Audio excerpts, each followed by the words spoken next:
এক উইকেটে ১৭৩ থেকে ৫ উইকেটে ১৮৮, অর্থাৎ ১৫ রানের মধ্যেই চারটা উইকেটের পতন ঘটেছিল আফগানিস্তানের। ৩৩ ওভারে যখন ১৭৩ রান এক উইকেটে, তখন মনে হচ্ছিল যে রানটা হয়তো ৩০০ ছাড়িয়ে ৩২০ কিংবা ৩৫০-র দিকে চলে যেতে পারে। সেটা ঘটেনি, কিন্তু যেটা দাঁড় করিয়েছে আফগানরা সেটাও নেহায়াত কম নয়। ২৯৩ গিয়ে থেমেছে আফগানিস্তানের ইনিংস। পুরো ৫০ ওভার ব্যাট করেছেন। সেটা হয়তো বা আরও অনেক কমের মধ্যে আটকে ফেলা যেত যদি লাস্ট ৩ ওভারে ৫৪টি রান হজম করতে না হতো বাংলাদেশের বোলারদের। সেক্ষেত্রে হয়তো বা টোটালটা ২৫০-র মধ্যে রাখা যেত। ২৫০-র মধ্যে থাকলে আবুধাবির এই উইকেটে ম্যাচটা হয়তো বা জেতার একটা সহজ ইকুয়েশনের সামনে বাংলাদেশ দাঁড়াতে পারতো।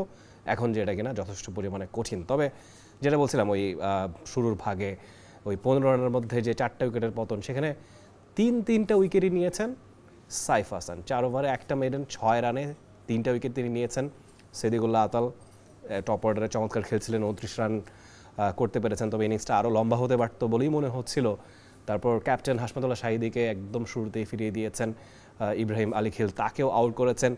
3টা উইকেট সাইফ হাসান নিয়েছেন, যিনি কিনা ব্যাটার হিসেবে সমধিক পরিচিত। হ্যাঁ, লেটলি তার বোলিংটাও যথেষ্ট এফেক্টিভ এবং তার দলে ঠাঁই পাওয়ার ক্ষেত্রেও তার বোলিংটা অনেকাংশে একটা ফ্যাক্টর হিসেবে কাজ করেছে।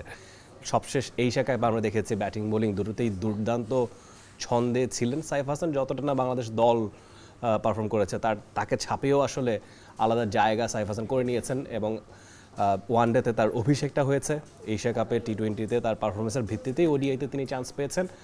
তারপর দুটো ম্যাচে ব্যাটিংয়ের সুযোগ পেয়েছেন, একদম টপ অর্ডারে। খুব বেশি রান করতে পারেননি, তবে তার প্রতিভার ঝলকটা তিনি দেখিয়েছেন এবং বল হাতেও আজকে যথেষ্ট এফেক্টিভ তিনি হয়েছেন। 3টা উইকেট 4 ওভারে, ইনফ্যাক্ট প্রথম 2 ওভারে মাত্র একটা রান তিনি দিয়েছিলেন এবং 2টো উইকেট তুলে নিয়েছিলেন। সো সেই জায়গায় আসলে সাইফ হাসান যথেষ্ট প্রশংসা কুড়িয়েছেন। যদিও আলটিমেটলি বাংলাদেশের পক্ষে এখন অবধি আসলে ম্যাচটা নেই। যদি ব্যাটাররা আজকে ট্রিমেন্ডাস কিছু করেন এবং এক্সট্রাঅর্ডিনারি কিছু যদি করেন, সেই ক্ষেত্রে হয়তো বাংলাদেশ একটা জয়ের নিয়ে আসলে দেশে ফিরতে পারে। সান্ত্বনার জয় মিলবে কি মিলবে না সেটা হয়তো সময়ই বলে দেবে। সাইফ হাসানের সঙ্গে অন্যরাও ভালো বোলিং করেছেন। ইনফ্যাক্ট সিংহভাগ উইকেট আজকে স্পিনাররাই নিয়েছেন। মেহেদি মিরাজ একটা উইকেট নিয়েছেন, তানভীর ইসলাম 2টো উইকেট নিয়েছেন। হাসান মাহমুদ ভালো বোলিং করছিলেন, কিন্তু শেষের দিকে খরচও হয়ে যাওয়াতেই আসলে এই কোয়েশনটা বদলে গেল। মোহাম্মদ নবী এক্সপিরিয়েন্সড ক্যাম্পেইনার, তিনি হাফ সেঞ্চুরি করেই আসলে বাংলাদেশকে ব্যাকফুটে ঠেলে দিয়েছেন। ২৯৪ রান আবুধাবির মাঠে সেকেন্ড ইনিংসে বাংলাদেশ করতে পারবে কি পারবে না নিশ্চয়ই কমেন্ট বক্সে জানাবেন এবং খেলাটা উপভোগ করবেন। দেশের প্রথম একমাত্র স্পোর্টস চ্যানেল টি স্পোর্টসের পর্দায়। Rifat Tanvir Rafi, T Sports. For more updates, subscribe to our YouTube channel and click on the bell icon. Follow us on Facebook and Instagram.